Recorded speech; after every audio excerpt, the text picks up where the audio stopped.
શરૂઆત કરીશું ગુજરાતના સમાચારથી।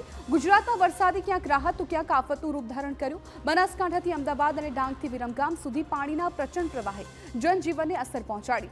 શહેરોમાં પાણી ભરાવાની સમસ્યાઓ લોકોની મુશ્કેલીઓ વધારી રહી છે, તો બીજી તરફ ખેડૂતોના ખેતરોમાં પાણી ભરાતા પાકને ભારે નુકસાન થયું છે।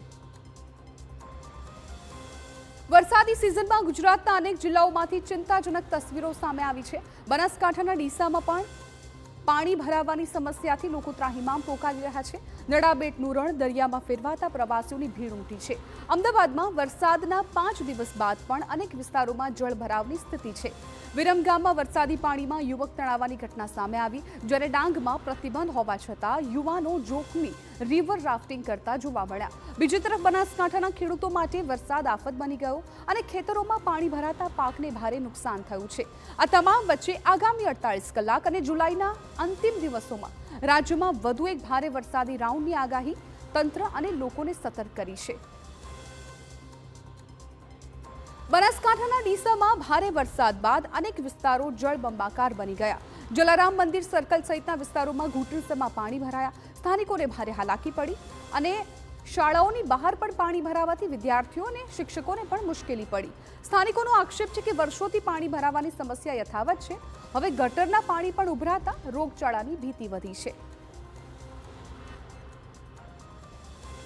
3-4 વર્ષના નાના છોકરાઓ છે જેમને મૂકવા આવવાની પણ બહુ તકલીફ પડી રહી છે અને આ પાણી ભરાવાથી ગંદકી પણ બહુ જ ફેલાઈ રહી છે। તેથી વિનંતી છે કે જલ્દી સાફ કરવામાં આવે તંત્ર દ્વારા। यहाँ इतना पानी भर चुका है, बच्चे भी बहुत परेशान हो रहे हैं। बच्चों के लिए आने जाने में असुविधाएं पैदा हो रही है और यहाँ से गटर से भी बहुत गंदा पानी निकल रहा है, जिससे बच्चों को बीमारियां भी हो सकती है। तो मैं नगर पालिका से निवेदन करना चाहूँगी कि इस समस्या का जल्दी से जल्दी समाधान किया जाए। વાવ થરાદ વિસ્તારમાં ધોધમાર વરસાદ બાદ નડાબેટનું પ્રસિદ્ધ રણ દરિયામાં ફેરવાયું હોય તેવા દ્રશ્યો સામે આવ્યા। રણમાં દરિયા જેવી લહેરો જોવા મળતા મોટી સંખ્યામાં પ્રવાસીઓ અહીં ઉમટી રહ્યા છે। પર્યટકો આ કુદરતી નજારાને કેમેરામાં કેદ કરી રહ્યા છે। જોકે કોઈ અનિચ્છનીય ઘટના ન બને તે માટે પોલીસ અને જીઆરડી દ્વારા ચુસ્ત બંદોબસ્ત ગોઠવવામાં આવ્યો છે। જોખમી રીલ્સ બનાવતા પ્રવાસીઓ પર ખાસ નજર રાખવામાં આવી છે।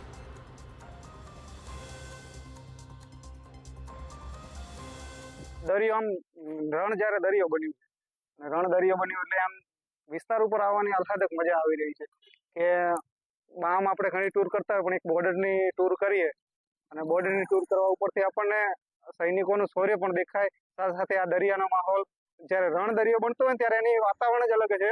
અત્યારે જો તમે પવન પણ આટલો જોવાઈ રહ્યો છે, આમ ખરેખર ફીલ થઈ રહ્યું કે કેવી મજા આવી રહી છે આમાં। તો અમદાવાદના ચાંદલોડિયા રેલવે અંડરપાસમાં વરસાદી અને ગટરના પાણી ભરાતા વાહન ચાલકો માટે મોટી મુશ્કેલી ઊભી થઈ। લગભગ 10 ફૂટ સુધી પાણી ભરાઈ જતા અંડરપાસ તળાવમાં ફેરવાઈ ગયો। આસપાસની સોસાયટીઓના રહેવાસીઓ પણ ભારે હાલાકી ભોગવી રહ્યા છે।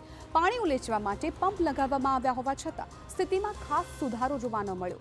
સ્થાનિકો કોર્પોરેશનની કામગીરી સામે નારાજગી વ્યક્ત કરી રહ્યા છે।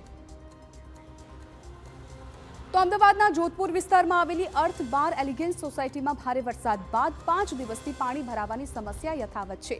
કરોડો રૂપિયાના ફ્લેટમાં રહેતા રહેવાસીઓએ લાખો રૂપિયાનું નુકસાન સહન કરવું પડ્યું। બેઝમેન્ટમાં પાણી ઘૂસી જતા 22થી વધારે મોંઘી દાટ ગાડીઓને નુકસાન પહોંચ્યું। એએમસી દ્વારા સતત ડી-વોટરિંગ કામગીરી છતાં પાણીનો નિકાલ ન થતા સ્થાનિકોમાં ભારે રોષ જોવા મળ્યો। ફરી 2 દિવસ વરસાદ આવશે ને તો will be in deep trouble. એટલે આ બધું જે કામ જે થઈ રહ્યું છે, આગળનો રેમ્પ બનાવ્યો, પાણી બહારનું અંદર ના આવે, એ બધું અમે પર્સનલી જાતે કરીને કર્યું છે અને વી આર હોપિંગ કે આજે કામ થઈ જાય। 22 કે 25 ગાડી ટોટલ લોસ થઈ। પહેલા દિવસે અમે 12-15 ગાડી કાઢી। ગઈકાલે રાત્રે 12 વાગ્યા સુધી બીજી ગાડીઓનું કામ અમે કાઢ્યું છે। લગભગ મને લાગે છે કે ઘણા કરોડોનું નુકસાન થશે ખાલી ગાડીઓમાં। પ્રોપર્ટીમાં પણ ઘણું નુકસાન છે। તો વિરમગામના તિરંગા સર્કલ રોડ વિસ્તારમાં વરસાદી પાણીના જોરદાર પ્રવાહમાં એક યુવક તણાઈ જવાની ઘટના સામે આવી।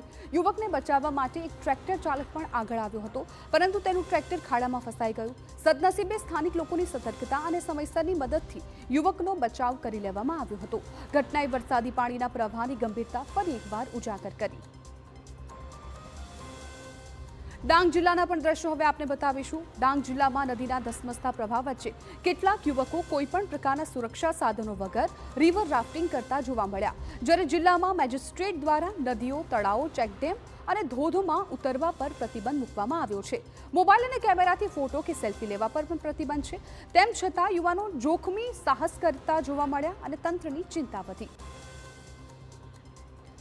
હવે બનાસકાંઠાના ઓગળની વાત કરીશું કે જ્યાં નાથપુરા અને ઈસરવા ગામોમાં ભારે વરસાદ બાદ ખેતરો તળાવમાં ફેરવાઈ ગયા.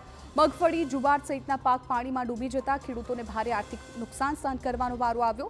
4 દિવસથી વધુ સમય વીતી જવા છતાં ખેતરોમાંથી પાણી ઓસર્યું નથી. ખેડૂતો સરકારને તાત્કાલિક સર્વે કરીને યોગ્ય વળતર ચૂકવવાની માંગ કરી રહ્યા છે. અત્યારે પણ સતત પાણી ભરેલું પડ્યું છે એટલે નિકાલ પાણીનો ઓછો છે અને પાકમાં બહુ નુકસાન છે. બિયારણ ખાતર લાવ્યું હતું એમાં પણ બહુ નુકસાન છે. છેડઈ એમાં પણ નુકસાન છે અને અગાઉ પણ આજે દિવસે વરસાદ પડ્યો તો તેમાં પણ નુકસાન આવ્યું હતું. એટલે અત્યારે તો હાલ સરકાર પાસે આશા રાખીને બેઠા છે કે કોઈ સહાયની મદદ મળે તો સારું કહેવાય, જેથી કરીને અમારું આ બિયારણ છે કોઈ ખેતરનું નુકસાન થયું એની વળતર થોડી અમને મળે.